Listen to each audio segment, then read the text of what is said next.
आज का यह वीडियो क्लास 10 के उन छात्रों के लिए है जिनका एग्जाम 3-4 दिनों के अंदर होने वाला है। ये साइंस का पहला मॉडल सेट है। ये टारगेट का मॉडल पेपर है और हमने पांचों मॉडल पेपर आपके लिए ला दिया है और सभी के वीडियो आपको मिल जाएंगे।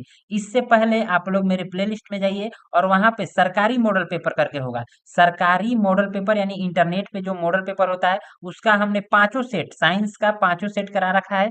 आप लोग एक-एक बार उन सभी सेट को देखिए, जिस भी क्वेश्चन में डाउट हो आप कमेंट कीजिए। एक क्वेश्चन पे हमने 3-4 क्वेश्चन बता रखा है और इस सेट में भी जितने ये सब क्वेश्चन है इसमें एक क्वेश्चन आपको लगेगा कि आप एक क्वेश्चन पढ़ रहे हो, लेकिन आप एक बार क्लास पूरा देखिए और आपको पता चलेगा कि आप एक के बदले में कितना क्वेश्चन दे। तो आपके सामने ये पहला क्वेश्चन है कि उत्तल दर्पण में आवर्धन, आवर्धन बोला है। एक सेकंड थोड़ा सा हमको साइज को इसको अरेंज करने दीजिए। हाँ, यहाँ पे क्वेश्चन है आपके सामने फिर से कि उत्तल दर्पण में आवर्धन का महत्तम मान। देखिए कौन सा दर्पण है? उत्तल दर्पण। उत्तल दर्पण से हमेशा छोटा प्रतिबिंब बनता है। उत्तल दर्पण से हमेशा छोटा प्रतिबिंब बनता है, इसलिए इसका आवर्धन जो होगा ना वो एक से कम होगा। तो ये तो आवर्धन का मान 2 दिया है, यानी कि दोगुना प्रतिबिंब इससे कभी बनेगा नहीं। एक का मतलब बराबर प्रतिबिंब बनेगा नहीं। 1/2, 1/2 का मतलब होता है आधा, तो ये हो जाएगा हमारा सही। यानी कि उत्तल दर्पण का आवर्धन जो होगा हमेशा एक से कम होगा, यानी कि छोटा होगा, यानी कि आधा होगा। तो इसका ऑप्शन नंबर सी हो जाएगा एकदम आंसर। इससे एक और क्वेश्चन पूछेगा आपसे कि उत्तल दर्पण की फोकस दूरी, उत्तल दर्पण की फोकस दूरी कितनी होती है? तो उत्तल दर्प मतलब कि क्या होता है, धनात्मक की ऋणात्मक। तो आपको याद रखना है कि जिस दर्पण या जिस लेंस में अ लग जाए उसकी फोकस दूरी क्षमता सब ऋणात्मक होती है। तो ये उत्तल है तो इसकी फोकस और क्षमता प्लस होगा यानी पॉजिटिव। वहीं अगर अ लगा रहता तो इसकी क्षमता निगेटिव हो जाती है यानी कि माइनस। एक चीज और पूछेगा कि आवर्धन का एसआई मात्रक क्या होता है? तो आवर्धन का कोई एसआई मात्रक नहीं होता है, क्योंकि आवर्धन का सूत्र होता है कि प्रतिबिंब की ऊंचाई बटे में वस्तु की ऊंचाई। तो दोनों का मात्रक कट जाता है, इसलिए आवर्धन का कोई मात्रक नहीं होता है। चलेंगे दूसरे क्वेश्चन की ओर। दूसरा क्वेश्चन है कि प्रकाश संश्लेषण के लिए दृश्य प्रकाश स्पेक्ट्रम, यहाँ से इसको हटा रहे हैं। प्रकाश संश्लेषण के लिए, प्रकाश संश्लेषण के लिए दृश्य प्रकाश स्पेक्ट्रम का सबसे प्रभावी रंग है, मतलब सबसे प्रभावी मतलब जो सबसे अधिक दिखता है वो पूछ रहा है। तो इसका आंसर हो जाएगा लाल। लाल रंग हमको सबसे अच्छी तरह से दिखता है। एक चीज और लाल रंग से पूछेगा कि किस रंग का तरंग दैर्ध्य सबसे अधिक होता है, तो आंसर होगा उसका भी लाल। फिर पूछेगा कि किस रंग का विचलन सबसे कम होता है? विचलन यानी भटकाव, विचलन यानी कि भटकाव, तो भटकाव सबसे कम होगा लाल रंग का। वहीं कह दे कि किस रंग का विचलन सबसे अधिक होता है, तो वो हो जाएगा बैंगनी रंग का, जो कि इसमें ऑप्शन में वो है नहीं। तो वो अलग क्वेश्चन है, आगे आएगा तो हम आपको उस पर पूरी तरह से बता देंगे। चलिए तीसरे क्वेश्चन की ओर। तीसरा में है कि किस युक्ति में विभक्त वलय दिक् परिवर्तक, विभक्त वलय दिक् परिवर्तक कार्य करता है? मतलब कि किसमें वो काम करता है? तो विद्युत मोटर में, विद्युत मोटर में ये काम करता है। इससे एक अच्छा क्वेश्चन पूछता है कि विद्युत मोटर किस ऊर्जा को किस ऊर्जा में बदलता है? तो विद्युत मोटर, ध्यान से सुनिएगा, हम यहाँ लिख नहीं पाएंगे क्योंकि ये माउस से हम कर रहे हैं तो नहीं लिखा पाएगा, आप लोगों को खाली सुनना है अच्छे तरह से। इसमें क्वेश्चन पूछेगा कि विद्युत मोटर क्या करता है, तो विद्युत मोटर विद्युत ऊर्जा को यांत्रिक ऊर्जा में बदलता है। विद्युत मोटर विद्युत ऊर्जा को, यानी जब लाइन आता है तो मोटर चालू करते हैं तो पानी जमीन के नीचे से खींचता है, यानी कि विद्युत ऊर्जा को ये यांत्रिक ऊर्जा में बदल देता है। फिर पूछेगा गैल्वेनोमीटर क्या करता है, तो गैल्वेनोमीटर परिपथ में धारा को बताता है कि धारा है या नहीं। उसके बाद पूछेगा वोल्ट मीटर के बारे में, तो वोल्ट मीटर विभव को मापता है, वोल्ट मीटर विभव को मापता है। अगर पूछ दे विद्युत जनित्र के बारे में, ये काफी इंपॉर्टेंट क्वेश्चन इससे पूछता है कि विद्युत जनित्र क्या करता है, तो विद्युत जनित्र जो यांत्रिक ऊर्जा है उसे विद्युत ऊर्जा बनाता है, यानी कि जनरेटर से हमको बिजली मिलता है, ये आपको याद रखना है। आगे है चौथा क्वेश्चन। चौथा में है कि प्रतिरोधों के एक संयोजन में, प्रतिरोधों के एक संयोजन में एक प्रतिरोध हटा लेने पर कुल प्रतिरोध का मान बढ़ जाता है, कुल प्रतिरोध का मान बढ़ जाता है। यह संयोजन था, मतलब कि यह किस क्रम में संयोजन था, तो ये समांतर क्रम में संयोजन था। इससे एक क्वेश्चन पूछता है कि अगर हमें उच्च से उच्च प्रतिरोध, मतलब मान लीजिए हम 5 ओम के 2 प्रतिरोध को जोड़े तो हमें उसे उच्च से उच्च प्रतिरोध प्राप्त करने के लिए किस क्रम में जोड़ना पड़ेगा, तो श्रेणी में। अगर हमको अधिक प्रतिरोध प्राप्त करना है तो श्रेणी क्रम में, कम प्रतिरोध प्राप्त करना है तो समांतर क्रम में जोड़ेंगे, ठीक। एक चीज और पूछता है कि घरों की वायरिंग जो होती है किस क्रम में की जाती है, तो समांतर क्रम में उसको किया जाता है। आप लोगों को एक क्वेश्चन पे 3-4 क्वेश्चन बताएंगे, पूरे डिटेल्स के साथ चलेगा ये क्लास। क्लास करके पूरा देखिए, उसके बाद आप कमेंट कीजिए कि आपको कैसा लगा। व्यू और सब्सक्राइबर नहीं देखना है कि कितने इसके सब्सक्राइबर है और व्यू है, बस आपको एक बार पूरा पढ़ के देखिए, उसके बाद आपको खुद पता चल जाएगा कि हम क्या पढ़ा रहे हैं। आगे पांचवा क्वेश्चन है। पांचवा क्वेश्चन में है कि नाभिकीय ऊर्जा प्राप्त करने के लिए, नाभिकीय ऊर्जा प्राप्त करने के लिए निम्नलिखित में कौन आवश्यक है। मतलब नाभिकीय ऊर्जा बनाने के लिए इनमें से सबसे जरूरी कौन है, तो यूरेनियम। यूरेनियम का ही उपयोग नाभिकीय ऊर्जा प्राप्त करने में किया जाता है, और यूरेनियम से ही परमाणु बम बनते हैं, परमाणु बिजली बनता है, किससे, तो यूरेनियम का ही उसमें उपयोग होता है। एक चीज क्वेश्चन आपसे बार बार हीलियम के बारे में पूछता है कि हीलियम क्या है, तो हीलियम एक अक्रिय गैस है जो किसी से अभिक्रिया नहीं करता है, और हीलियम का उपयोग कहाँ होता है, तो इसे वायुयान के टायरों में भरा जाता है। ठीक, हीलियम से याद रखिएगा, यह एक अक्रिय गैस है। आगे 6 नंबर क्वेश्चन यहाँ देख लीजिए, ऑप्शन अगले पेज पे है। 6 नंबर में है कि निम्नलिखित में से किस लेंस को अपसारी, अपसारी लेंस कहते हैं, तो अपसारी कहते हैं अवतल को, अवतल लेंस को अपसारी, अवतल औ लिख दे रहे हैं, आप समझिएगा कि अवतल लेंस को अपसारी, अपसारी कहने का मतलब कि अवतल लेंस जो है ना वो किरणों को फैलाता है, ये अवतल लेंस हो गया। इसमें से कोई भी प्रकाश आएगा तो ये फैल जाएगा, एक बिंदु से ये फैल जाता है, तो किरणों को ये फैला रहा है, इसलिए इसे अवतल लेंस को अपसारी लेंस कहते हैं। तो इसका आंसर हो जाएगा अवतल लेंस। हम आपको ऑप्शन दिखा दे रहे हैं, चारों ऑप्शन यहाँ पे है। पहला में है अवतल लेंस, तो इसका सही आंसर हो जाएगा अवतल लेंस। आगे है उत्तल लेंस, तो उत्तल लेंस को अभिसारी लेंस कहते हैं, क्योंकि ये किरणों को एक बिंदु पर मोड़ता है, और अवतल लेंस किरणों को एक बिंदु से निकालता है, इसलिए इसे अपसारी और उत्तल को अभिसारी कहते हैं। ठीक, आगे है 7 नंबर क्वेश्चन की, प्रिज्म कितने सतहों से घिरा होता है, तो एक प्रिज्म जो होता है वो 5 सतहों से घिरा रहता है। 5 सतह होते हैं प्रिज्म में। प्रिज्म देखिए ऐसे इस शेप का प्रिज्म होता है, हम थोड़ा सा समझाएंगे, आप समझिएगा। ये आपको त्रिभुज दिख रहा है, ये जो है शेप आगे का फ्रंट दिख गया, और एक पीछे में भी इसका जस्ट इसी तरह से होता है। जैसे हम लोग खड़ा है तो मुंह जैसे हम लोग का एक शेप हुआ, पीछे कपार हो जाएगा दू शेप, तो जिस तरह से ये एक शेप हुआ, पीछे एक दू शेप होता है, और ये वाला 3 और इधर वाला भुजा ये वाला 4 और नीचे वाला 1 5 होता है। तो यानी इसमें कितना शेप होता है, प्रिज्म 5 सतहों से घिरा रहता है। प्रिज्म से क्वेश्चन पूछता है कि प्रिज्म का कार्य क्या है, तो प्रिज्म जो है, प्रिज्म से प्रकाश का वर्ण विक्षेपण होता है, प्रिज्म से प्रकाश का वर्ण विक्षेपण होता है। पूछता है कि वर्ण विक्षेपण किससे होता है, तो प्रिज्म से होता है, इसको याद रखना है। आगे चलेंगे 8 नंबर की ओर। 8 में है कि जूल पर कूलम्ब यानी कि जे पर सी यानी जूल प्रति कूलम्ब बराबर होता है, तो जूल प्रति कूलम्ब आपको बराबर होता है वोल्टेज के, वोल्ट यानी कि वोल्ट के बराबर होता है, जूल प्रति कूलम्ब वोल्ट के बराबर होता है। इस चारों ऑप्शन में बहुत सारे क्वेश्चन पूछता है, हम आपको बता रहे हैं। वोल्ट के बारे में पूछता है कि वोल्ट क्या करता है, तो ये विभव को मापता है, यानी भी क्या करता है, तो विभव, विभव का भी संकेत भी ही होता है, और विभवांतर का संकेत ही होता है, तो उन सभी को वोल्ट मापता है। उसके बाद अगर एम्पियर से क्वेश्चन पूछेगा तो एम्पियर क्या करता है, तो एम्पियर विद्युत धारा का एसआई मात्रक है। एम्पियर क्या है, तो विद्युत धारा का एसआई मात्रक एम्पियर होता है। ओम से बहुत सारे क्वेश्चन पूछता है कि ओम क्या है, तो ओम प्रतिरोध का एसआई मात्रक है, प्रतिरोध का एसआई मात्रक ओम है, इसका सिंबल इस टाइप का होता है। इस सबको याद रखना है, कई एक बार ओम के बारे में पूछ चुका है कि प्रतिरोध का एसआई मात्रक क्या होता है, तो ओम होता है। ठीक, आगे चलेंगे 9 नंबर क्वेश्चन की ओर। 9 में है कि चुंबकीय फ्लक्स का एसआई मात्रक, चुंबकीय फ्लक्स का एसआई मात्रक वेबर होता है, चुंबकीय फ्लक्स का एसआई मात्रक वेबर होता है। बाकी ये ऑप्शन के बारे में सुनिए। शक्ति का एसआई मात्रक पूछेगा तो वाट होता है, वाट यानी कि पावर, पी का एसआई मात्रक क्या हो जाएगा, तो वाट, पावर का एसआई मात्रक वाट। जूल के बारे में अभी हमने बताया कि जूल ऊर्जा का एसआई मात्रक है, जूल ऊर्जा का एसआई मात्रक जूल होता है। शक्ति का एसआई मात्रक वाट होता है, चुंबकीय फ्लक्स का एसआई मात्रक वेबर होता है, और विद्युत विद्युत कह रहे हैं, बल का एसआई मात्रक, विद्युत नहीं बल का सही मात्रक न्यूटन होता है। इन सभी को आपको याद रखना है, और ये सभी क्वेश्चन पूछे जाएंगे। इसके अलावे मात्रक किसी के खास आएंगे नहीं, तो जो नॉर्मल मात्रक है उन सबको आप लोग एक अलग जगह पर लिख लीजिए, और उन सबको याद करके जाना है। आगे है 10 नंबर में, और एक चीज और कि आपको 80 क्वेश्चन उसमें से 40 ही बनाना है, तो जो थोड़ा भी भारी लगे उसको एकदम छोड़ देना है, बनाना ही नहीं है, उसको देखना ही नहीं है। आगे 10 देखिए, जो दहन कर उष्मा उत्पन्न करे, मतलब जो जल कर उष्मा दे उसे हम क्या कहते हैं, ईंधन कहते हैं। अगर किसी चीज को हम जलाएंगे और उष्मा देगा तो उसे हम ईंधन कहेंगे, ईंधन कहेंगे। इसमें एक क्वेश्चन पूछता है कि दहन, दहन के लिए आवश्यक पोषक पदार्थ क्या है, तो दहन के लिए आवश्यक पोषक पदार्थ ऑक्सीजन यानी कि O2 होता है।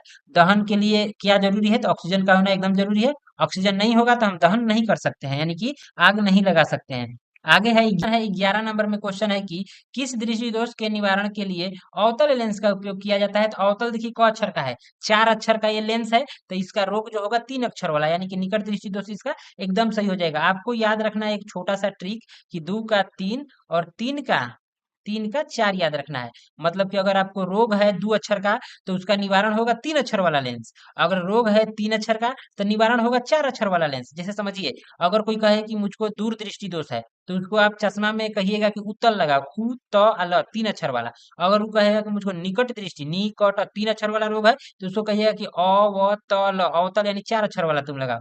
2 का 3, 3 का 4 करके आपको याद रखना है। ठीक, आगे चलेंगे 12 नंबर की ओर। 12 में है कि दूरदृष्टि, देखिए यहाँ पे आइए गया, यहाँ पे पूछा है कि अवतल, तो ये हो गया निकट, और यहाँ पे पूछ दिया दूरदृष्टि दोष। दूर में देखिए 2 अक्षर का ये दोष है, तो इसका आंसर होगा 3 अक्षर वाला। तो 3 अक्षर वाला हो गया यहाँ पे उत्तल लेंस, तो इसका आंसर हो जाएगा उत्तल लेंस, ऑप्शन नंबर बी, 12 का बी। आगे चलेंगे 13 नंबर में। 13 में है कि लघु पथन के समय परिपथ में विद्युत धारा का मान बहुत अधिक बढ़ जाता है, बहुत अधिक बढ़ जाता है। ऑप्शन नंबर इसका सी हो जाएगा एकदम सही, 13 का सी हो गया। चलेंगे 14 नंबर क्वेश्चन की ओर। आगे है 14 नंबर क्वेश्चन की, कैगा नाभिकीय विद्युत संयंत्र किस राज्य में स्थित है। कैगा नाभिकीय विद्युत संयंत्र के बारे में पूछ रहा है, तो ये कर्नाटक में आपको है। इसका 14 का ऑप्शन नंबर बी हो जाएगा एकदम सही। 15 नंबर क्वेश्चन है कि हजामत, हजामत यानी कि दाढ़ी बनाने के बारे में पूछ रहा है। हजामत जो कि दाढ़ी शेविंग होता है, उसके बारे में पूछ रहा है कि हजामत बनाने के लिए प्रयोग किया जाता है। मतलब हजामत बनाने में किसका उपयोग किया जाता है, तो हजामत बनाने में अवतल दर्पण का उपयोग किया जाता है। हजामत के जगह पे दाढ़ी बनाने भी पूछ सकता है, तो उसमें हो जाएगा अवतल दर्पण। लेकिन कह दे कि चेहरा देखने में किस दर्पण का उपयोग होता है, तो उसका आंसर हो जाएगा समतल दर्पण। समतल दर्पण से कई एक प्रश्न पूछता है, आप धीरे धीरे उन सभी को सुनिए। समतल दर्पण में पूछेगा कि समतल दर्पण की फोकस दूरी कितनी होती है, तो समतल दर्पण की फोकस दूरी अनंत होती है, इसको याद रखना है। फिर पूछेगा कि समतल दर्पण से किरणें कैसे जाती है, तो समतल दर्पण से जिस एंगल पर किरण आएगी, उसी एंगल पर किरण लौट जाएगी। फिर पूछेगा कि अगर समतल दर्पण के सामने कोई 5 फीट का व्यक्ति है, तो उसका प्रतिबिंब कितने फीट का बनेगा, तो जितने साइज का इसके सामने रहेगा, उतने ही साइज का उसका प्रतिबिंब बनेगा। यानी समतल दर्पण में सब सेम होता है। लेकिन एक चीज पूछेगा, कहेगा कि समतल दर्पण के सामने यदि कोई व्यक्ति 10 किलोमीटर प्रति घंटे की स्पीड से दौड़ रहा है, तो दर्पण में उसकी चाल क्या होगी, तो इस स्थिति में उसकी चाल दुगनी हो जाएगी। बस उसकी चाल समतल दर्पण में दुगनी हो जाती है। बाकी जितने साइज का प्रतिबिंब रहेगा, उतने ही साइज का उसका प्रतिबिंब बनेगा। और इसकी फोकस दूरी अनंत होती है। ठीक, समतल दर्पण की फोकस दूरी और वक्रता त्रिज्या अनंत होती है, ये आपको याद रखना है। उत्तल दर्पण से पूछेगा, तो उत्तल दर्पण का उपयोग साइड मिरर में किया जाता है। यानी वाहनों के साइड मिरर में किस दर्पण का उपयोग होता है, तो उत्तल दर्पण का आंसर हो जाएगा वहां पे। लेकिन अभी 15 हजामत बनाने में हो जाएगा अवतल दर्पण, ऑप्शन नंबर बी सही। 16 में है कि निकट दृष्टि में किस लेंस का, मतलब निकट दृष्टि दोष, तो ये पीछे वाला ही क्वेश्चन रिपीटेड है। यहाँ पे निकट दृष्टि दोष में किस लेंस का प्रयोग होता है, तो निकट देखिए 3 अक्षर का है, 1 2 3, तो इसका निवारण होगा 4 अक्षर वाला यानी अवतल लेंस। 16 का ऑप्शन नंबर बी हो जाएगा एकदम सही। आगे है 17 नंबर में की लेंस की क्षमता, लेंस की क्षमता का ऐसा ही मात्रक क्या होता है, तो लेंस की क्षमता का ऐसा ही मात्रक डायऑप्टर होता है। लेंस की क्षमता का ऐसा ही मात्रक डायऑप्टर होता है, इसको याद रखना है। इस कई बार क्वेश्चन ही पूछ चुका है। फिर इसमें है एंगस्ट्रम, तो एंगस्ट्रम के बारे में याद रखिएगा कि प्रकाश की तरंग दैर्घ्य को एंगस्ट्रम में मापा जाता है। यानी कि एंगस्ट्रम प्रकाश की तरंग दैर्घ्य से रिलेटेड हो जाएगा। अगर ल्यूमेन पूछ दे, तो ज्योति फ्लक्स का मात्रक होता है ल्यूमेन, और ल्यूमेन से ही रिलेटेड होता है लक्स। इन दोनों के बारे में पूछने के चांसेस बहुत कम है। पूछेगा तो यही दोनों पूछेगा कि डायोप्टर क्या है, तो लेंस की क्षमता का ऐसा ही मात्रक डायोप्टर होता है। और एंगस्ट्रम क्या है, तो तरंग दैर्घ्य को एंगस्ट्रम में मापा जाता है। ठीक, आगे चलेंगे 18 नंबर पे। 18 में है कि प्रकाश के किरणों के समूह को कहते हैं। यानी प्रकाश के किरणों के समूह को क्या कहते हैं, तो किरण पुंज कहते हैं। ठीक, प्रकाश न लिख के यहाँ पर लिख सकता है कि किरणों के समूह को क्या कहते हैं, तो किरण पुंज कहते हैं। प्रकाश के समूह को क्या कहते हैं, तो किरण पुंज ही कहते हैं। उसको प्रकाश पुंज भी कह सकते हैं, लेकिन प्रकाश पुंज ऑप्शन में नहीं है, इसलिए हमारा आंसर हो जाएगा किरण पुंज। किरण पुंज 3 प्रकार के होते हैं, अभिसारी किरण पुंज, अपसारी किरण पुंज और समांतर किरण पुंज। ये पहले चैप्टर का ही ये सब क्वेश्चन है, तो आपको इन सबको याद करके जाना है। एक है प्रदीप्त और एक है प्रकीर्णन। प्रदीप्त के बारे में सुनिए, प्रदीप्त उसे कहते हैं जिससे प्रकाश निकले। दीप्त पदार्थ 2 प्रकार के होते हैं, एक प्राकृतिक दीप्त पदार्थ, एक कृत्रिम दीप्त पदार्थ। कई एक बार क्वेश्चन पूछ चुका है कि प्राकृतिक दीप्त पदार्थ के उदाहरण क्या हैं, तो उसके उदाहरण होते हैं जुगनू, जुगनू से अपने आप लाइट निकलता है, और सूर्य, सूर्य से भी अपने आप प्रकाश निकलता है। ठीक, ये सब क्वेश्चन हमने बता रखा है। तो अब आगे की ओर हम चलते हैं। 19 नंबर में है कि किसी किसी माध्यम से छोटे छोटे कणों के निलंबन को कहते हैं। मतलब जो छोटे छोटे कण निलंबित होते हैं तो उन्हें कोलाइड कहा जाता है। उन्हें कोलाइड कहा जाएगा। 19 का ऑप्शन नंबर ए हो जाएगा एकदम सही। आगे है 20 नंबर। ओम के नियम निहित है, मतलब ओम का नियम पूछ रहा है कि ओम के नियम में कौन सा फॉर्मूला होता है। तो सभी बच्चों को पता होगा कि ओम के नियम में V बराबर आई आर होता है। V बराबर आई आर, इसी को चेंज करके पूछता है, यानी कि पूछ देगा कि आर बराबर क्या होता है, तो V बट्टे में आई हो जाएगा। ठीक, आपको वहां पर दिमाग अपना लगा लेना है। बस याद रखना है कि V बराबर आई आर होता है। और वो जिसका भी मान पूछ दे आपको इधर उधर फेंक कर, यानी कि पलट कर मान को भेज कर आपको निकाल लेना है। आगे है 21 नंबर में। 21 नंबर क्वेश्चन है कि विद्युत धारा की प्रबलता, प्रबलता का एसआई मात्रक क्या होता है। तो विद्युत धारा की प्रबलता यानी धारा का मात्रक पूछ रहा है तो एम्पियर होता है। विद्युत धारा की प्रबलता का एसआई मात्रक एम्पियर होता है, जिसे ए से लिखा जाता है, जिसे कैपिटल ए से लिखा जाता है एम्पियर को। इसमें पूछेगा वोल्ट क्या है, तो ये विभव का एसआई मात्रक वोल्ट होता है। कहेगा ओम क्या है, तो प्रतिरोध का एसआई मात्रक ओम होता है। फिर पूछेगा जूल क्या है, तो ऊर्जा का एसआई मात्रक जूल होता है। सभी को याद रखना है, एग्जाम में इससे बाहर आएगा ही नहीं, बस आप एक बार पूरे क्वेश्चन को याद करके जाना। आगे है 22 नंबर कि विद्युत धारा उत्पन्न करने की युक्ति को कहते हैं। विद्युत धारा उत्पन्न करने की युक्ति मतलब कह रहा है कि किससे विद्युत धारा उत्पन्न होता है, तो जनित्र यानी कि जनरेटर से विद्युत उत्पन्न होता है। ये हो जाएगा आंसर, यानी कि विद्युत जनरेटर क्या करता है, तो जनरेटर यांत्रिक ऊर्जा को विद्युत ऊर्जा में बदलता है। ये तो हुआ इसका आंसर। अगर आपसे पूछ दे कि मोट ए मीटर क्या है, तो ए मीटर जो है धारा को मापता है। धारा को किसके द्वारा मापा जाता है, तो ए मीटर द्वारा मापा जाता है। ठीक, आगे पूछेगा कि मोटर क्या है, तो मोटर क्या करता है कि ये विद्युत ऊर्जा को यांत्रिक ऊर्जा में बदलता है। हम बार बार ये सब चीज रिपीट कर रहे हैं क्योंकि यही सब क्वेश्चन एग्जाम में पूछे जाएंगे और आपको याद करके जाना है।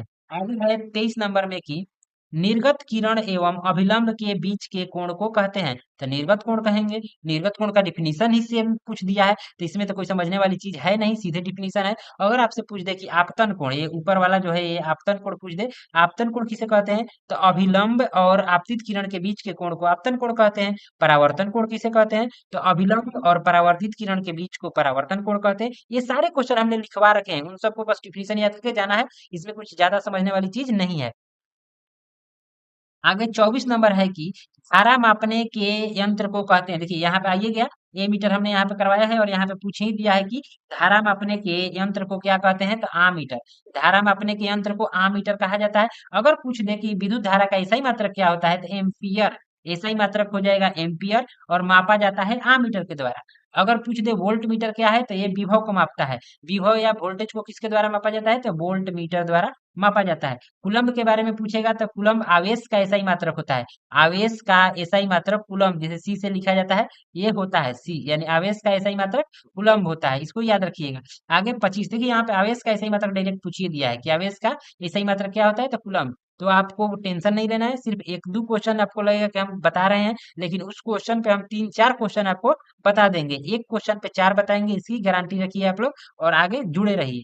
आगे 26 नंबर में है कि 26 है कि नवीकरणीय ऊर्जा का स्रोत है। नवीकरणीय ऊर्जा का स्रोत क्या है, सौर ऊर्जा। सौर ऊर्जा जो है ये नवीकरणीय है। अब समझिए कि नवीकरणीय और अनवीकरणीय होता क्या है। नवीकरणीय का मतलब नया नया, अनवीकरणीय का मतलब पुराना। बस ये नॉर्मल समझने वाला चीज रखना है, ठीक, ज्यादा डिफिनीशन किताबी नहीं याद करना है। याद रखना है कि नवीकरणीय का मतलब नया, अनवीकरणीय का मतलब पुराना। तो जो जो ये कोयले से प्राप्त ऊर्जा है, ये हम लोग अभी थोड़े यूज कर रहे हैं, ये तो कई वर्षों से यूज होते आ रहा है। प्राकृतिक गैस ही तो प्रकृति द्वारा निकलता है, ये भी बहुत पहले से हो रहा है। नाभिकीय ऊर्जा भी पर इसी से रिलेटेड है, लेकिन जो सौर ऊर्जा है इसको हम लोगों ने यानी मनुष्य ने बनाया है। सौर ऊर्जा सूरज के प्रकाश से आप लोग सोलर प्लेट लगा के तब सौर ऊर्जा प्राप्त होता है, तो ये हो जाएगा नवीकरणीय ऊर्जा स्रोत।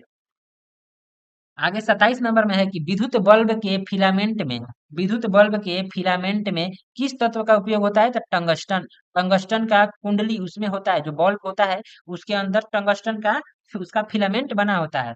अगर पूछ दे नाइक्रोम, नाइक्रोम भी पूछता है, कई एक बार पूछा है कि विद्युत हीटर की कुंडली, जो विद्युत हीटर में जो तार होता है वो किसका होता है, तो नाइक्रोम का होता है, जो कि करंट इसमें देने पर ये गर्म हो जाता है और जिससे खाना बनता है। आगे है 28 नंबर क्वेश्चन की। 28 में है कि निम्नलिखित यौगिकों में कौन दुर्बल अम्ल है, दुर्बल प्रबल होता है और दुर्बल होता है। हमने वीडियो बना रखा है कि प्रबल अम्ल की पहचान कैसे करें, प्रबल भस्म की पहचान कैसे करें, दुर्बल अम्ल की पहचान करें कैसे करें, दुर्बल भस्म की पहचान कैसे करें। सारे वीडियो आपको मेरे प्लेलिस्ट में जाके मिल जाएगा। केमिस्ट्री का कुछ सेक्शन होगा, उसमें जाके खोजिएगा। बाकी इसका यहाँ पे आंसर हो जाएगा, दुर्बल हो जाएगा CH3COOH ये हो जाएगा दुर्बल अम्ल। बाकी ये सब प्रबल अम्ल है, प्रबल अम्ल के ये सब उदाहरण है। तो इसमें दुर्बल हो जाएगा B option, option number B. आगे है 29 नंबर में कि निम्नलिखित में कौन उपधातु है। उपधातु के बारे में पूछ रहा है, तो आर्सेनिक जो है उपधातु है। बाकी लोहा, कॉपर और निकेल ये सभी धातु है। तो इसको आपको याद रखना है कि आर्सेनिक एक उपधातु है।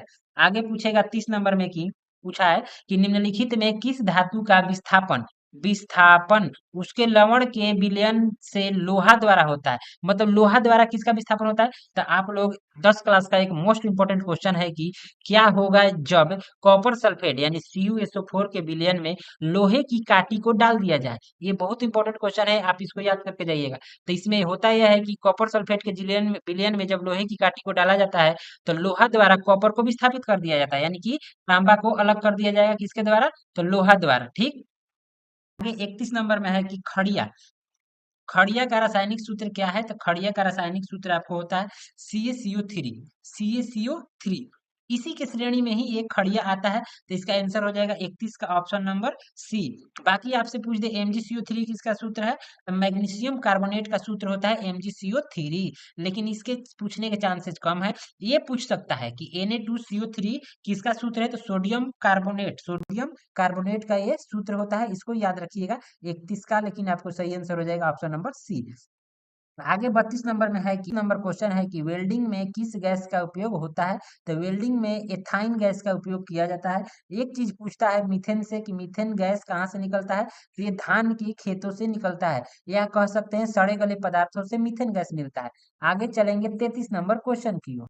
33 नंबर क्वेश्चन यहाँ पे 33 है कि अवक्षेपण अभिक्रिया से किस प्रकार का लवण प्राप्त होता है। तो अवक्षेपण जो अभिक्रिया होता है उससे अविलेय लवण प्राप्त होता है। अवक्षेपण अभिक्रिया में होता क्या है, तो इसमें इस अभिक्रिया में धातु अवक्षेप के रूप में विलयन से पृथक हो जाता है, यानी कि अलग हो जाता है, जो कि घुलता नहीं है। घुलता नहीं है तो अविलेय हो गया, यानी कि 33 का ऑप्शन नंबर बी हो जाएगा सही। 34 नंबर क्वेश्चन है, देखिएगा कि बेकिंग सोडा का रासायनिक नाम क्या है। तो बेकिंग सोडा का पहले फॉर्मूला आपको याद रहना चाहिए कि बेकिंग सोडा का फॉर्मूला होता है NaHCO3। NaHCO3 कहने का मतलब सोडियम हाइड्रोजन कार्बोनेट, यानी ऑप्शन नंबर बी इसका सही हो जाएगा। अगर ऑप्शन में सोडियम हाइड्रोजन कार्बोनेट न हो तो हम उसे सोडियम बाइकार्बोनेट भी कह सकते हैं, यानी कि NaHCO3 को सोडियम बाइकार्बोनेट कहिए या सोडियम हाइड्रोजन कार्बोनेट कहिए, दोनों एक ही है। आगे चलेंगे 35 नंबर।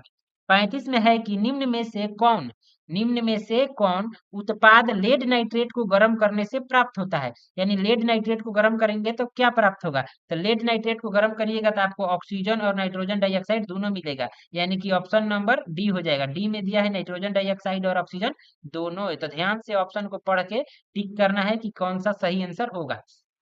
आगे है 36 नंबर में कि निम्नलिखित में कौन विजातीय यौगिक है। विजातीय मतलब इन चारों में से वो अलग होगा। तो अलग हो जाएगा आपको प्लास्टर ऑफ पेरिस।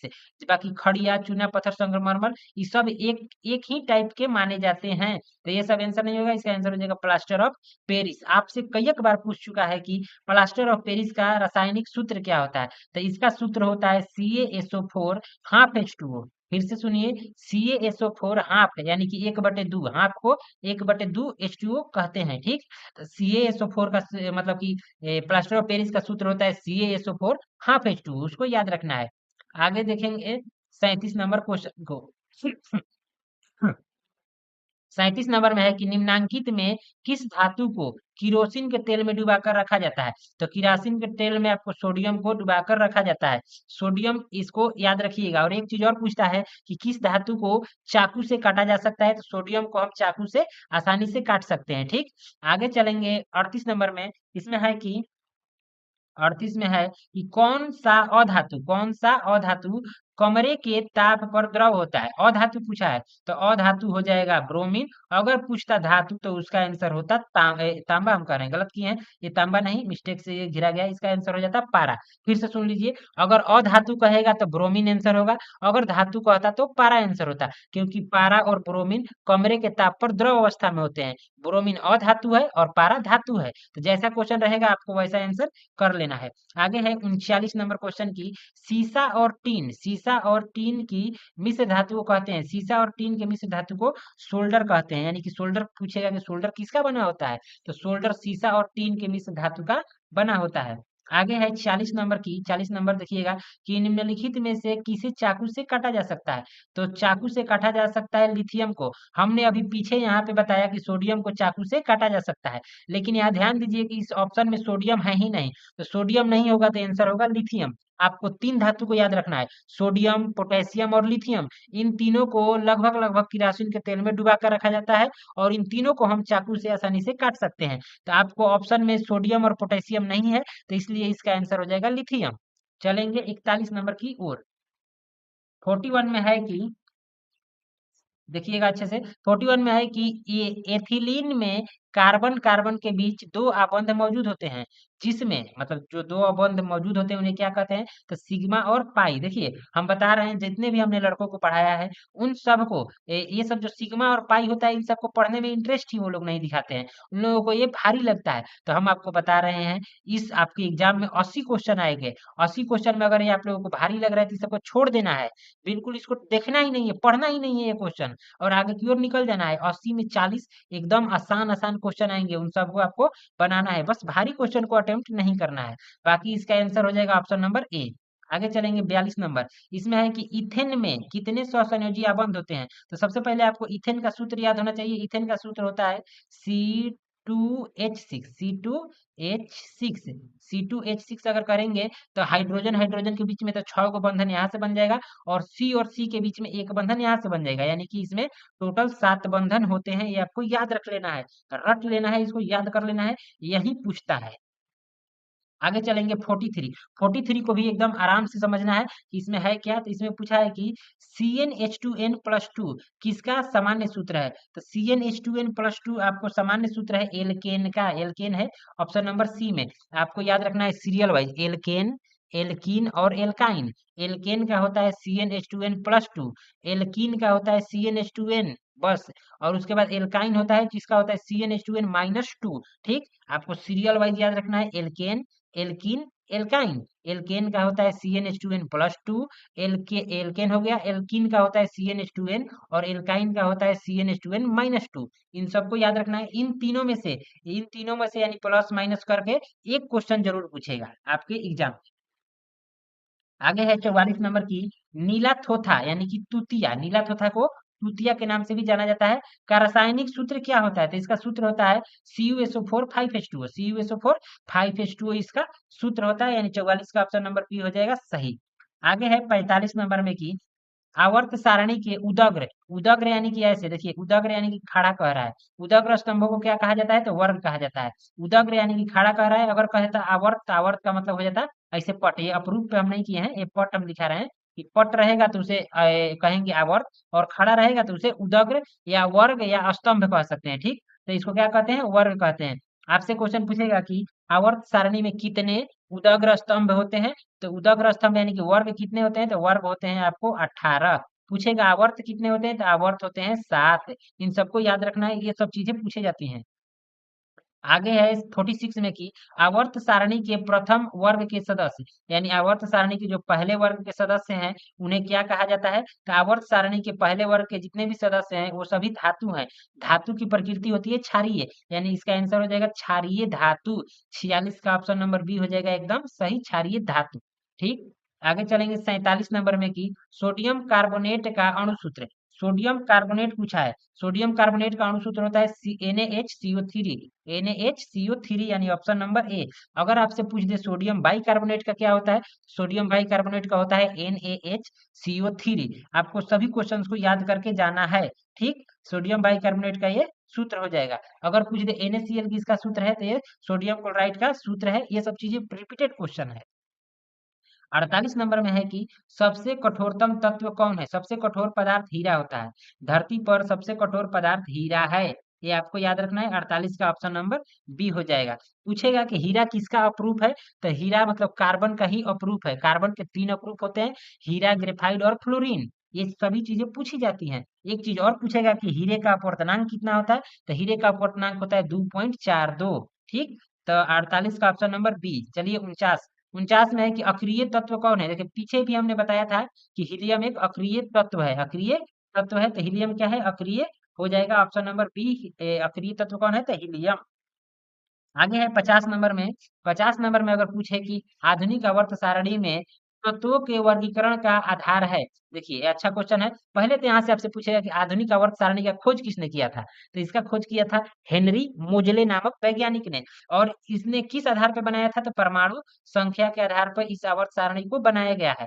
इससे पीछे की जितनी भी आवर्त सारणी, जैसे आपने देखा होगा डोब्रेनर का त्रिक नियम, न्यूलैंड का अष्टक नियम, या सारेगामा पादा वाला वो जो था वो वाला नियम, इन सभी जो थे वो परमाणु द्रव्यमान पे आधारित है। परमाणु द्रव्यमान पर, लेकिन जो ये आधुनिक आवर्त सारणी है ये आपको परमाणु संख्या के आधार पे है। ठीक, ये वीवीआई क्वेश्चन है, मोस्ट इंपोर्टेंट क्वेश्चन है इस चैप्टर का, तो इसको जरूर याद रखिएगा कि आधुनिक आवर्त सारणी जो है परमाणु संख्या के आधार पे बनाया गया है। फिर से देखिए हीलियम का क्वेश्चन आ गया। हीलियम इतनी बार पूछा है कि हम इसको क्या ही बोले। हीलियम कैसा तत्व है? तो हीलियम अक्रिय तत्व है। आगे चलेंगे 52 नंबर की ओर। यहाँ पे क्वेश्चन है कि 52 नंबर 52 में कि कौन सा अधातु, अधातु के बारे में पूछ रहा है, धातु नहीं, अधातु, कौन सा अधातु विद्युत का सुचालक होता है? तो ग्रेफाइट एक ऐसा अधातु है जो कि विद्युत का सुचालक होता है। फिर इसमें पूछ सकता है कि ग्रेफाइट मतलब किसका अपरूप होता है? तो कार्बन का ही ये अपरूप है। कार्बन के 3 अपरूप होते हैं, हीरा, ग्रेफाइट और फ्लोरीन। तो आपको याद रखना है। आगे है 53 में कि आधुनिक आवर्त सारणी में कितने वर्ग हैं? वर्ग के बारे में पूछ रहा है। तो वर्गों की संख्या 18 होती है। ये हिंदी में लिखा है 18, तो इसका आंसर हो जाएगा ऑप्शन नंबर डी, एकदम सही। आगे क्वेश्चन है कि उदासीन विलयन का पीएच मान कितना होता है? तो उदासीन विलयन का पीएच मान 7 होता है, यानी कि 7 के बराबर। 7 के बराबर कहे या 7 कहे एक ही बात है। अगर कहे 7 से अधिक पीएच मान है तो वो क्या होगा? तो वो क्षारीय हो जाएगा। अगर किसी का पीएच मान 7 से कम है तो वो अम्लीय हो जाएगा। अम्लीय विलयन का पीएच मान 7 से कम होता है। क्षारीय विलयन का पीएच मान 7 से अधिक होता है। और जो उदासीन विलयन होता है उसका पीएच मान 7 के बराबर होता है। और ये उदासीन वाला बहुत बार पूछ चुका है। आगे चलेंगे 55 में। 55 यहाँ से दिखा रहे हैं। 55 यहाँ पे है कि भारत सरकार ने बाघ संरक्षण योजना, भारत सरकार ने बाघ संरक्षण योजना कब प्रारंभ की थी? तो बाघ संरक्षण योजना आपको 1 अप्रैल 1973, 1973, 1 अप्रैल, एक एपीआर लिख लीजिएगा। एपी हम लिख दे रहे हैं, अप्रैल, 1 अप्रैल 1973 में ये चालू किया गया था। ये अप्रैल है, अप्रैल आप लोग समझ लीजिएगा, 1 अप्रैल में। डेट नहीं पूछता है, बस याद रखिए 1973 में। आगे है कोशिका का पावर हाउस कहा जाता है। तो माइटोकॉन्ड्रिया को कोशिका का पावर हाउस कहा जाता है। इसमें माइटोकॉन्ड्रिया के अंदर ग्लूकोज के टूटने से 38 एटीपी का निर्माण होता है। तो इस बात को भी आपको याद रखना है। 57 क्वेश्चन है कि 57 में कि किस प्रकार के जनन में जनक के शरीर से कलिका निकलती है? कलिका निकलती है किसमें? तो मुकुलन में। मुकुलन यानी कि ऑप्शन नंबर ए हो जाएगा। 57 का ऑप्शन नंबर ए एकदम सही। आगे है 58 में कि मनुष्य में वृक्क संबंधित है। मतलब जो मनुष्य में वृक्क यानी कि किडनी जो होती है किससे संबंधित है? तो ये उत्सर्जन से संबंधित है। ऑप्शन नंबर सी इसका एकदम सही आंसर हो जाएगा। आगे क्वेश्चन है कि स्वपोषी पोषण के लिए आवश्यक है। स्वपोषी पोषण पहले होता किसमें है? तो स्वपोषी पोषण पेड़ पौधों में होता है। और पेड़ पौधों को खाना कैसे बनाना होता है? तो प्रकाश संश्लेषण से। तो प्रकाश संश्लेषण के लिए आवश्यक हो जाएगा कार्बन डाइऑक्साइड, सूर्य का प्रकाश और क्लोरोफिल, यानी कि इनमें से सभी। तो 59 का ऑप्शन नंबर हो जाएगा डी। आगे चलेंगे 60 में। तो 60 में है कि निम्नलिखित में से कौन सा पादप हार्मोन है? पादप हार्मोन का नाम पूछ दिया है तो आपको याद रखना है साइटोकाइनिन एक पादप हार्मोन होता है। साइटोकाइनिन, ऑप्शन नंबर डी, 60 का डी। आगे 61 नंबर में है कि दो तंत्रिका कोशिकाओं के मध्य खाली स्थान को कहते हैं। तो इसको सिनेप्स कहते हैं। सिनेप्स दरार लिखा है तो भी सही है, सिनेप्स लिखता तो भी सही होता है। ठीक, ये सिनेप्टिक दरार लिखा है, इसको सिनेप्स भी हम लोग कह सकते हैं। आगे है 62 में कि फूलों में नर प्रजनन अंग होता है। फूलों में कौन सा नर प्रजनन अंग? नर बोला है, नर बोला है तो पुंकेसर केसर। अगर स्त्री प्रजनन अंग पूछता तो स्त्री केसर हो जाता है, यानी कि मादा के बारे में पूछता तो स्त्री केसर, नर के बारे में पूछा है तो पुंकेसर केसर। ठीक, आगे 63 नंबर क्वेश्चन है कि मनुष्य के आहार नाल में अवशोषी अंग, स्वशोषी नहीं, अवशोषी अंग कौन है? तो अपेंडिक्स इसका आंसर हो जाएगा। हमारे शरीर में 100 से भी अधिक अवशोषी अंग पाए जाते हैं, जिनका कोई काम नहीं है, लेकिन वो जब मात्रा से अधिक बढ़ जाते हैं तो ऑपरेशन के जरिए उनको निकालना पड़ता है। उनमें से प्रमुख है अपेंडिक्स। अपेंडिक्स का ऑपरेशन आपने सभी लोगों ने सुना ही होगा। आगे है 64 नंबर में कि निम्न में से कौन एक जैविक प्रक्रम द्वारा अपघटित होने वाला पदार्थ है? जैविक प्रक्रम द्वारा मतलब रासायनिक नहीं, जैविक मतलब अपने आप। तो सूखे घास पत्ते जो होते हैं अपने आप सड़ गल कर खाद बन जाते हैं। तो 64 का ऑप्शन नंबर ए हो जाएगा एकदम सही। आगे है 65 नंबर में कि मुकुलन द्वारा अलैंगिक जनन होता है। मुकुलन द्वारा अलैंगिक जनन किसमें होता है? तो बहुत बार ये सब क्वेश्चन पूछ चुका है, किसमें? तो हाइड्रा में। हाइड्रा इसका आंसर हो जाएगा 65 का ऑप्शन नंबर ए। आगे है 66 नंबर की स्त्री स्त्री केसर के आधारित भाग को कहते हैं। स्त्री केसर लिखा हुआ है, आप लोग को थोड़ा ये ब्लर दिख रहा होगा। स्त्री केसर के आधारित भाग को क्या कहते हैं? तो अंडाशय। इसके आधारित भाग को अंडाशय कहा जाता है। ये 66 का ऑप्शन नंबर बी हो जाएगा सही। 67 नंबर क्वेश्चन में है कि पराग कोश में होता है। पराग कोश में परागकण पाए जाते हैं। पराग कोश में परागकण पाए जाते हैं। 67 का ऑप्शन नंबर डी हो जाएगा एकदम सही। आगे चलेंगे 68 नंबर क्वेश्चन की ओर। 68 में क्वेश्चन है कि निम्नलिखित में कौन एमिनो अम्ल के विखंडन से बनता है? एमिनो अम्ल के विखंडन से आपको याद रहना चाहिए कि कार्बन मोनोऑक्साइड और अमोनिया गैस बनता है। तो कार्बन मोनोऑक्साइड दिया है बी में और अमोनिया दिया है सी में, लेकिन ऑप्शन नंबर डी में ये दोनों दे दिया है, तो इसका आंसर हो जाएगा ऑप्शन नंबर डी, यानी कि कार्बन मोनोऑक्साइड और अमोनिया दोनों। आगे चलेंगे 69 में है कि लिंग गुणसूत्र का पूर्ण जोड़ा किसमें पाया जाता है? तो पूर्ण जोड़ा जो होता है स्त्री में पाया जाता है, यानी ऑप्शन नंबर बी। और पूर्ण जोड़ा में होता क्या क्या है? तो इसमें होता है एक्स और एक्स। वहीं अगर पूछ दे पुरुष में कौन होता है, तो पुरुष में होता है एक्स और वाई। एक सेकंड थोड़ा वेट कीजिएगा, माउस जो है अच्छा नहीं चल रहा है। हाँ, यहाँ पे क्वेश्चन का आंसर हो जाएगा स्त्री में एक्स और एक्स और पुरुष में एक्स और वाई, यानी कि पूर्ण जोड़ा पाया जाता है स्त्री में, अपूर्ण जोड़ा पाया जाता है पुरुष में। आगे चलेंगे 70 नंबर क्वेश्चन की ओर। 70 में है कि वन पारिस्थितिकी तंत्र में हिरण होता है। हिरण कौन होता है? तो हिरण प्राथमिक उपभोक्ता होता है। प्राथमिक उपभोक्ता में हिरण आते हैं, यानी कि शाकाहारी। द्वितीय उपभोक्ता में छोटे मांसाहारी आते हैं, छोटे मांसाहारी। और तृतीय उपभोक्ता में बड़े मांसाहारी, यानी कि बाघ, शेर, चीता ये सब आते हैं। ठीक। आगे चलेंगे 71 नंबर क्वेश्चन में कि 71 में है पुष्प का कौन सा भाग फल बनाता है? तो फल जो बनाता है अंडाशय में ही फल बनते हैं, यानी कि पुष्प का अंडाशय वाला भाग फल बनाता है, यानी कि 71 का ऑप्शन नंबर डी। आगे चलेंगे 72 में कि कोशिका झिल्ली किस प्रकार की झिल्ली है? तो सभी बच्चों को पता होगा कि कोशिका झिल्ली अर्धपारगम्य झिल्ली है। इसको हम पोत दे रहे हैं, इसको एकदम पोत दे रहे हैं, आप लोग समझ जाइए क्या है। ऐसे हटा दे, रुक जाइए। कोशिका झिल्ली कैसी है? तो अर्धपरागम्य झिल्ली, यहाँ पे ऑप्शन नंबर सी हो जाएगा सही। आगे है 73 नंबर में कि मस्तिष्क का कौन से भाग में गंध पहचानने का केंद्र है? मतलब मस्तिष्क का कौन सा भाग गंध पहचानवाता है? तो ये अग्र मस्तिष्क होता है। कौन सा? अग्र मस्तिष्क। इसमें याद रखिएगा कि अग्र मस्तिष्क में एक पार्ट होता है जिसे घ्राणा पालिका कहते हैं। घ्राणा पालिका, घ्राणा पालिका उसका नाम है, जो कि गंध को पहचानता है और वो पाया जाता है अग्र मस्तिष्क में, इसलिए इसका आंसर हो जाएगा अग्र मस्तिष्क। आगे चलेंगे 74 में कि प्रथम मासिक धर्म प्रकट होता है वो कहलाता है। मतलब जो प्रथम मासिक धर्म प्रकट होता है उसे क्या कहते हैं? तो उसे मेनार्थ, मेनार्थ इसे इंग्लिश में मेनार्च लिखता है। तो आपको को समझ जाना है कि मेनार्थ कहे या मेनार्च कहे एक ही बात है। तो 74 का ऑप्शन नंबर बी हो जाएगा एकदम सही। 75 में है कि निम्नलिखित में कौन गुरुत्वानुवर्तन का मतलब होता है जमीन के नीचे, यानी जमीन की ओर का उदाहरण है। मतलब इसमें से कौन उदाहरण है गुरुत्वानुवर्तन का? तो जड़ की वृद्धि। जो पेड़ का जड़ होता है वो नीचे की ओर जाता है, यानी गुरुत्वानुवर्तन कर रहा है। तो 75 का ऑप्शन नंबर बी हो जाएगा।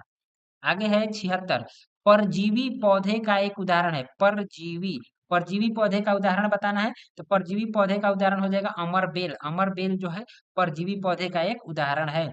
आगे 77 में है कि एटीपी के फास्फेट की संख्या कितनी होती है? एटीपी के फास्फेट की संख्या 3 होती है। कितनी होती है? 3 होती है। आगे क्वेश्चन है यहाँ पे, ये हुआ 77, 77 हुआ, हाँ 3। आगे है 78 में की पादप हार्मोन एक उदाहरण है। पादप हार्मोन का एक उदाहरण, इनमें से कौन पादप हार्मोन का उदाहरण है? तो आपको इसका आंसर हो जाएगा एंड्रोल एसिटिक एसिड। एंड्रोल एसिटिक एसिड मतलब ऑप्शन नंबर ए। आई से हो जाएगा एंड्रोल, ए से हो जाएगा एसिटिक, और एक और ए से हो जाएगा एसिड, एंड्रोल acetic acid, option number A. आगे है 69, 79 में की खुला परिवहन तंत्र। खुला परिवहन तंत्र किसमें पाया जाता है? तो ये तितली में पाया जाता है। आगे 80 नंबर में है कि द्विखंडन पाया जाता है।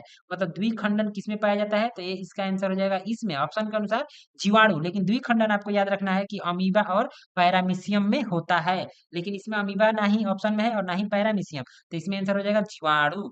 आगे एक क्वेश्चन तो खत्म हो गए, आपको पांचों सेट मिल जाएंगे हमारे वीडियो में। आप लोगों को बस एक काम करना है, चैनल को सब्सक्राइब कर लेना है। सब्सक्राइबर्स अभी बहुत कम है, ना के बराबर है, तो आप लोगों को सब्सक्राइबर से लेना देना नहीं है। बस आप लोग एक बार क्लास पूरा देखिए और तब बताइए कि क्या क्या आपने सीखा और क्या नहीं। आगे मिलेंगे अगले वीडियो में।